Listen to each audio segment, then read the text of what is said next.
The mirror table, our pulse on everything Hydra, really brings an Avengers Tower vibe to this place. It has been useful.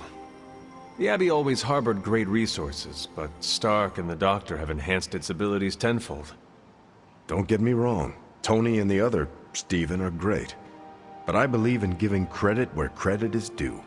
You've also been doing your fair share, and I wanted to let you know that it hasn't gone unnoticed. That is a generous compliment to give. Thank you, Captain. It's not generous when it's true. They say a good soldier should always trust his gut, and if my gut is right, and it's almost always right, I think you have a destiny beyond just defeating Lilith. And what destiny is that? Keep playing it straight with me, Hunter, and maybe I'll trust you enough one day to tell you. From everything I'd heard about the Abbey, I hadn't expected it to be so festive. What did you hear? Just the basics from Tony and Carol. They made it sound like a wayward home for troubled youths. Do you believe that? So far, I see heroes throwing a birthday party for one of their teammates. It's what the Avengers used to do before we got so busy. Treasure these moments. They'll keep you going when times are tough.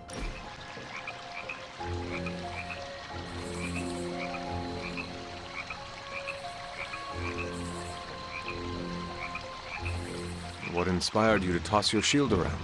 Did Tony put you up to this? No. Why? He's been asking for years. So you will not tell me? I will, if you promise not to tell Tony. I will never tell. Okay. When I grew up in Brooklyn, I'd always see those old men playing bocce in the park. They could put all kinds of spin on those bocce balls. A few of them even taught me how to do it. So old men in the park taught you how to toss your shield? Yeah, in a way.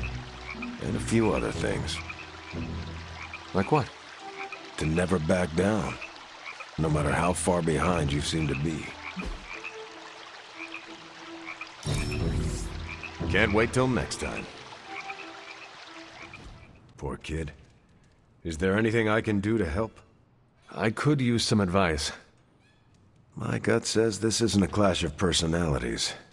Magic's fighting her own demons. Nico happened to catch some friendly fire. Thanks. I will keep that in mind. I'll leave you to it. Good luck, Hunter.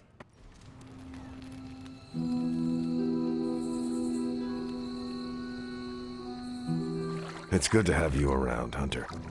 You don't treat me like some of the others. How so? America didn't exist in your time. With you, I get to be Steve from Brooklyn. Just a guy with a shield.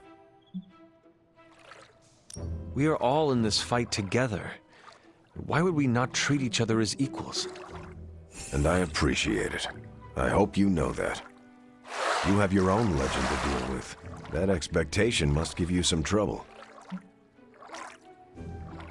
It can be hard to live up to what everyone thinks I am. Then don't. Live up to your ideals. Everything else will fall into place. Like it or not, your words and actions carry a lot of weight. Don't lose sight of that. Thanks. I will keep that in mind. Sorry. Didn't mean to lecture. Let's get back to it. Had a good time, Hunter.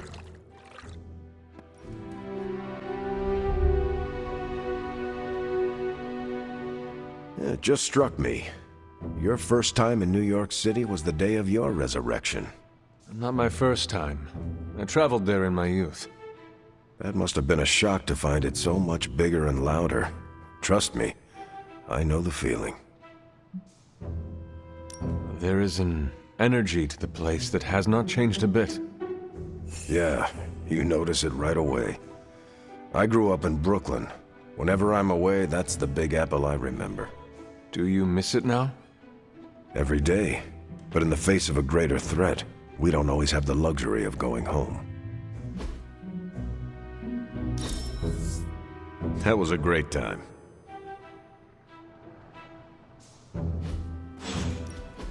You know, when I first heard about Lilith and her apocalypse, I was skeptical that a resurrected half-demon warrior from the 17th century was going to be our best shot at beating her forces of darkness back.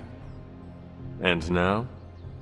Nico and company made the right call when they raised you from the dead, because I'm pretty sure you're the one who's going to save the day. That is quite a meaningful compliment coming from you, but I'm just doing the best I can. See, that's what I'm talking about. You managed to do the right thing and get things done, which is a rare talent for the average person. But from Lilith's kid, I definitely did not expect this level of leadership from you. You think I have what it takes to be a leader? No, Hunter. I know you have what it takes. You just need time to stew, grow into yourself. When I enlisted, I was 90 pounds soaking wet. A light breeze would have knocked me over. Not what you call captain material. But I didn't give up. And I won't let you either.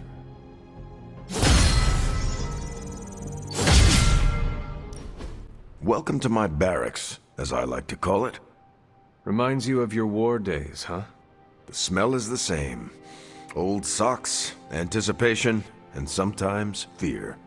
I was just a kid when I joined the army. I never thought my war days would come to an end. If you could you have made a different choice? There are plenty of decisions I wish I could change, but not that one. I can't imagine not enlisting against the Nazis. I'm not one to sit on the sidelines when evil's knocking down our door. As much as I hate to say it, maybe war is our destiny. We're both soldiers who've been plucked from our timelines and thrown into it over and over again. Maybe this is what we're supposed to be doing. Fighting an endless war. I have never imagined myself outside of our endless fight. It is my purpose. It brings me meaning. I cannot walk away from it until it is done. Even if it never will be. I think every time we talk, I find something new to admire about you, Hunter. You are never going to stop saving the world, are you? No, and neither are you. You're about the closest thing I have here to a co-captain. We might not be able to end all wars, but if you keep walking the walk, we'll be able to end this one.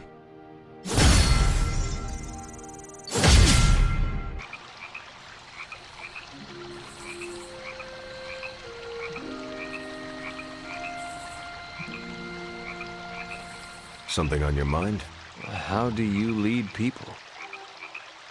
Inspiring words, an elevated position, and good sightlines on the shield. Not you specifically. In general, how does a leader lead? That's an easy question with a complex answer. Tell me this, what type of leader would you follow? I cannot follow anyone unless they do what is right. Leaders rarely have the full picture. They don't always know what's right in the moment. No, but when leaders do, it inspires me to do more. To do better. It's good that you're thinking about this, now that you're actually in charge. So what does Captain America think I should do? I found there's no right way to lead, but a heck of a lot of wrong ones. But there must be ways to rise to the challenge. The best advice I ever received was, you don't need to be the perfect leader, but you do need to lead. And how have you led over the years? I always did what I thought was right. No more, no less. The right way is often the difficult path. It must have been hard to walk it alone. It's never easy, but I have faith in my training. I learn from my mistakes and trust the people I'm privileged to lead. That was fun, Hunter. As a fellow time-displaced person, perhaps there are some gaps we can help each other with. Yes, I have a lot of cultural catching up to do. I have time to field a question, and I'd like to hear about America before it was a country. Are tavern songs and operas still the toast of the town? I hate to break it to you, but opera wasn't too popular even in my day. A lot of music from your time became other things.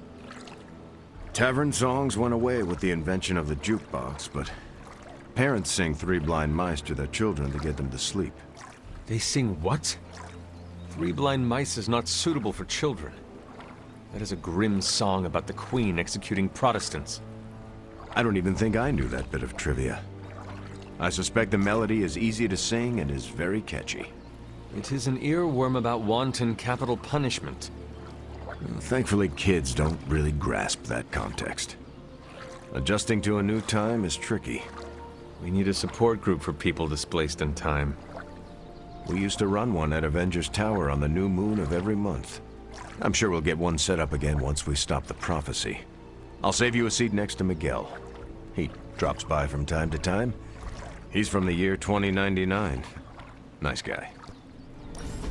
One can get lost in thought staring at such a force of nature. Storms come and go, ships wrecked, and men lost. But the ocean persists. Something on your mind, Captain? What do you make of our chances to get out of this mess in one piece? Are you worried, Captain? I want to say, not in the slightest, but there's no point in lying to you, Hunter. I can say that I'm not as worried as I used to be, seeing how far you've come. I want you to know I'm proud of you, Hunter. You've become a leader I would gladly follow into the heat of battle, no matter how high the flames. You can congratulate me on my leadership skills after all this is over. If we are still standing. Based on what I've seen so far, my gut tells me we will be. You've got to appreciate the irony. The kid of the Mother of Demons is the one that will lead us to victory.